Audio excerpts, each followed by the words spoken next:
This is just a simple one after you saw just a little bit. And like these are very detailed. Like we tend to, I think everybody carries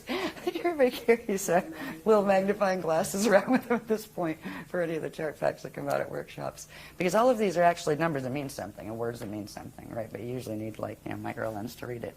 But this is showing a close-up of the section of that map that we just saw that corresponds to our galaxy. And it's showing how these can be translated. These locations can be translated into, like, where is the Milky Way core, okay?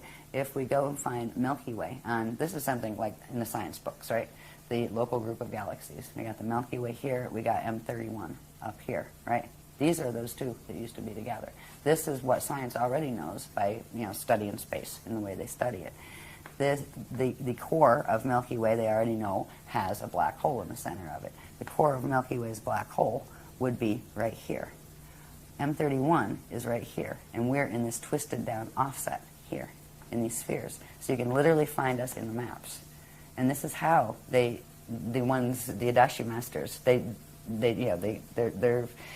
will not use words like timelines and that kind of stuff. They hate that power thing because it's a twist on power.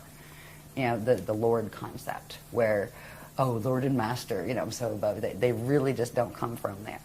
They are adepts. They are adept at what they do. Yes, they have achieved Christ's star ascension. But anyway, they use these. These are their coordinate maps. And you know how they use them? Once you get to the point where you ascend, you simply visualize it. It runs the encryption through your field, bang, zoom, you're gone, you're there. Speed of thought. And that's what so there's a purpose behind showing this, in other words, such that the individuals that see it can then begin to internalize the maps themselves and then start, because there's going to be... It will bring back their own ancient awareness of their these memories. things. Yes, that's why the Guardians wanted to be able to show. Okay. That's why we use tons of graphs every time we have a workshop. Okay. Yeah. But it helps. I mean, if you can read them forever and kind of go, oh, okay, I kind of get that. We tell people, don't worry about it. Just watch the sequence. And often it is the sequence. Because they'll show this graph, then they'll show this, and they create a wave, an activation wave. That if you have the codes that correspond to this in you, if you don't, it won't affect you at all. You say, whatever, right? But you will it will help you wake up to the ancient knowledge if you carry it. Is there a correspondence in some of the crop circles? Yes, to both sides. Yeah. Yeah. Some of them are very not friendly, and some of them are. I remember we were really thrilled when the Guardians actually said, that's ours. There was only one. There was one. It was a number of years ago, but we actually have a picture of it on one of the covers of our Templar manual thing. Yeah. Where is that? Milk Hill on that one? Yeah. In England. Give me this. Oh, this is just showing you, and I talked about the overlap between us and our parallel. Okay? We're back in these maps again. These are called the probability maps when we look at them with just the balls, without the bones. When you're calling them probabilities, are you saying that, in other words, that means that certain things could change within these maps? Certain areas could activate, certain other places could close down? Yes and no. Yes, but within a parameter. Okay. Within a set parameter. After a certain set of things occur, a probability locks in. Okay. And then whatever is in that probability must follow through to whatever the natural next point is. Okay. And that's what we've been stuck in. We've actually been stuck in this probability system on Earth for ages now, for many and what you're saying is the probability system here locked in, and that's why they're doing a 200-year evac, as you call it. The probability locked in when the solar core closed, the sun is dying. All right, and that is going to start at some point create, red pulse, which is a vapor wave that takes out any life on the planet. And when that event happened, that is something that you can't go backward from. All right, so you are locked into that probability, and then there are various versions of what you might see, but certain things are going to happen, period. And you can't change them no matter how much you push out and visualize it, right? Or no matter how many people you get together to do a world peace meditation, right? Because we try to do those too, right, to help the grid. Yeah, so we did lock into that probability, and when the solar gate things happened. The fact is, in our system, I'd also like to talk about why or how that happened, that the sun did end up in that place, locked in. But we don't need to digress right here But just It'll probably get me in trouble if I answer that one fully. But don't I always anyway? There's a group of, there are a bunch of different, it's not just Zetas we're talking about. The Zetas are the little guys on the block. Don't even worry about them at this point. There's a group called the Thetans, and they also run a very popular movement on the planet. And there's another group called the Borgia. They are from the parallel Akasha, part of the black hole system. They have been trying to get control of the grids here. Everybody's fighting over the Death Star Merkaba, because it's here and it can be activated. So you're and saying now there's a bunch of systems that are fighting over this, right? Well, they actually tried to activate what's called the Mica Mecha complex. The Mica Mecha complex is a set. Mica is on parallel Earth, and the Mecha complex is here, and it is a set of wormholes that connect in through the Thetan grids. There's like certain implants here that the Thetans put in. So they actually tried to blast through to activate that and take it away from the other groups, FA groups, who were actually activating it. And it overloaded the solar core, and that creates a spasm. And when a prana seed spasms, it locks. And when it locks, it cuts the connection to the natural breathing that would happen between it and its dark matter template. And that is when Bardo starts. And the sun entered its Bardo cycle when that occurred. And it was grid wars. If you want to chalk it up to one thing, grid wars, again. This is stuff that is happening not because nature had it happen or God had it happen. No, this is because people are acting like crazies in this universe. You know, they are. They're just like so far gone in the don't get it anymore that, you know, we all came from the same place and we're supposed to work together peacefully. And you know, this crew just doesn't get it. The ones dealing with these particular. Okay, but are you talking about when you say Thetans and other groups? Are you talking about off-planet beings that have come here, that are here? Maybe are they physically incarnating? Yeah. Are they taking over bodies? That sort of thing. Yes, Okay. those two. Yeah. And then also, what about the ships that we've been seeing near the sun? What are they trying to do? Depends on which ones they are. I think Okay. you have various ones up there. Okay. But I is just got there- ours aren't up there. I mean- You just said, all right, Guardian said they're not theirs. Okay, Right? but if they're there, in other words, if the sun is basically locked into this, then what would be the purpose of having ships there at this time?